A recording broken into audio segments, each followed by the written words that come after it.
afternoon, dear colleagues. I think we can start working. Well, it's a bit far, the distance, but I hope that technically it has been properly arranged and you can hear me well enough. And I hope I will also hear you well. Mr. Peskov, I believe that we don't need a lengthy introduction. Let's kick off. That will be better and more interesting for everybody. In the course of the press conference, I'll try to take your questions. And without any introductory remarks, I will satisfy your curiosity and inform you what the outcomes of this year are and what we expect in the near future and what will be our aspirations. Okay, off we go. At the outset, I'd like to give the floor to the absolute dean of the Russian diplomatic corps, one of the heads of the Interfax news agency, Vyacheslav Terehov. Please fetch the mic to the first row.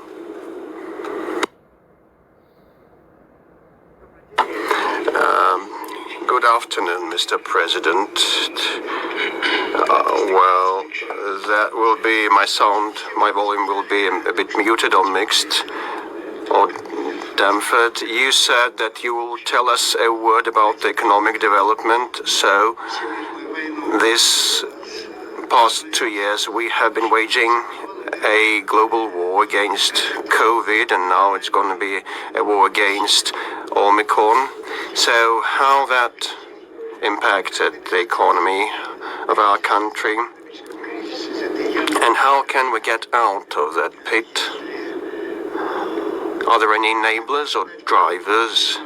And do we have to expect our aim for a full vaccination to provide for the successful economic development? And the main question to you, of course, is how you assess the work of the economic headquarters, which is the government, as well as the central bank. And I have just mentioned the central bank, and I just have recalled that I quite often asked you questions about the central banks, but this is a mere coincidence.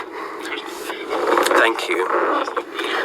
Well, if I take all your questions, I think, if I am able to do that, I think that will bring the press conference to an end and will last through the press conference, because they are overarching, they're quite general, and they encompass the main areas of our activities. You have said that the world has been in warfare against COVID, and that is still ongoing, and we know about the dangers of the spread of the Omicron strain. But I really hope that we will talk that during today's press conf. As you know, a group of our doctors and medics is now in the South African Republic, where the strain originates from, and this undertaking is successful. A special thanks to the South African colleagues.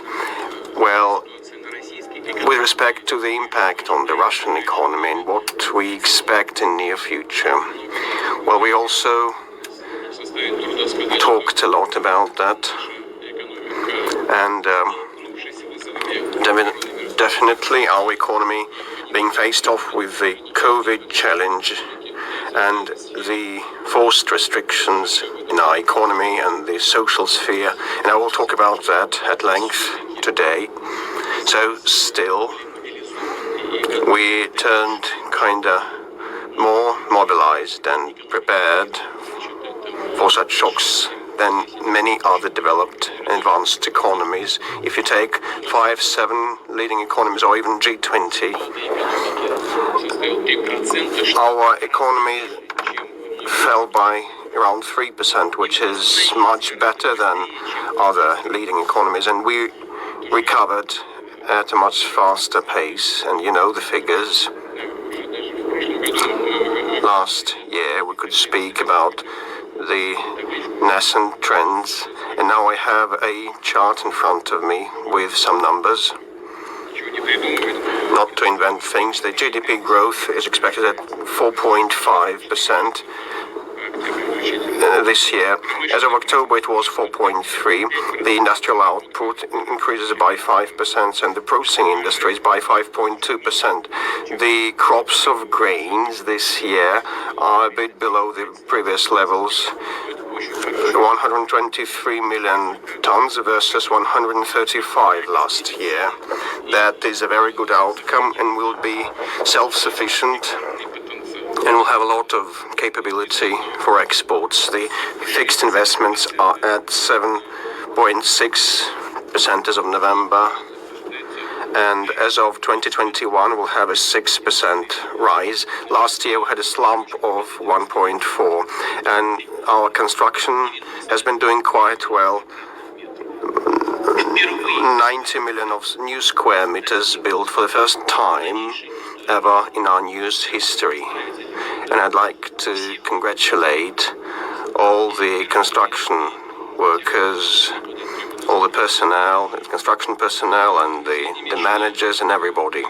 The real salary take-home pay, average take-home pay, has started growing, and the real disposable incomes are now on the rise. Last year we had -2%, and this year we expect a growth, and definitely we'll talk inflation, and inflation is at 8% as we project, which is much more than previously expected. But anyway, the real salary growth is around 4.1% as of 2021. The real income will increase by 5.3%. Definitely this is the average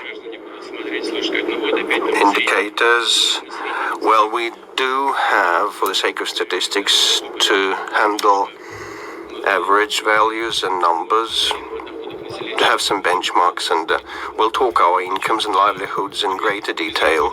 The unemployment rates. Our target was to return to the pre-pandemic levels, but now we have our unemployment lower than we had before. We had 4.6 to 4.7% of unemployment.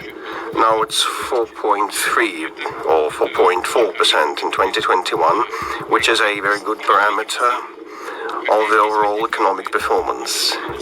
Although some of the hardships arise with respect to the labor market, and the number of the people employed on construction sites